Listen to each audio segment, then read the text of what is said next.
Hello guys! Ngayong araw magluluto tayo ng simple low carb meal. Ayan, syempre kailangan natin ng 2 itlog.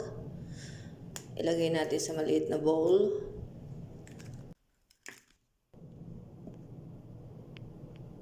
Ayan, kung ano na lang nandyan sa refrigerator na nakita ko dahil nga nagtatrabaho tayo, yun na lang ang ating iluluto. Ayan, so naglagay lang ako ng 2 itlog at tinagyan ko ng konting asin at paminta para may lasa lang ang ating pagkain. So naglagay na ako ng padela. Pinainit ko at tinagyan ko ng kaunting olive oil. Ayan, sa mga naglo-low carb kasi kailangan natin ng olive oil or coconut oil. So, ipapainit lang natin. Konting-konti lang. Then, linagay ko yung bacon or yan ang bacon cubes na ginagamit ko para sa carbonara ng mga bata. So, may nakita akong bacon. Yan lang ang linuto ko. At inintay kong maging golden brown ang ating bacon.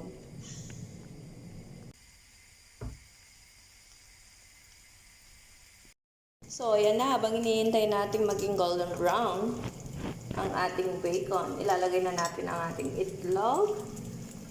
Ayan, kasi ang sabi nila, ang pag-low carb ay napakamahal. So, pwede namang hindi mahal. So, pipili ka lang ng mga pasok sa ating low carb diet na kaya sa ating bulsa. Ayan. So, ako yan, itlog lang at bacon na pwedeng iluto na mabilisa dahil sa kagaya kung nagtatrabaho.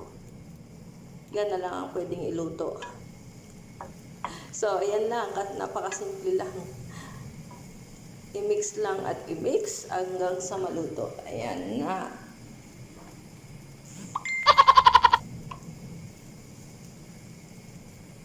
So, ayan. Pwede na. Dinagay ko lang yung aking leftover na spinach kahapon. So, kain na. Ayan. Sabayan nyo ako mga ka-LC, mga low carb. Ayan. Kain na. Sa kagaya kung gusto mag-lose weight at maging fit, healthy, ayan na. Mag-start ng mag-low carb.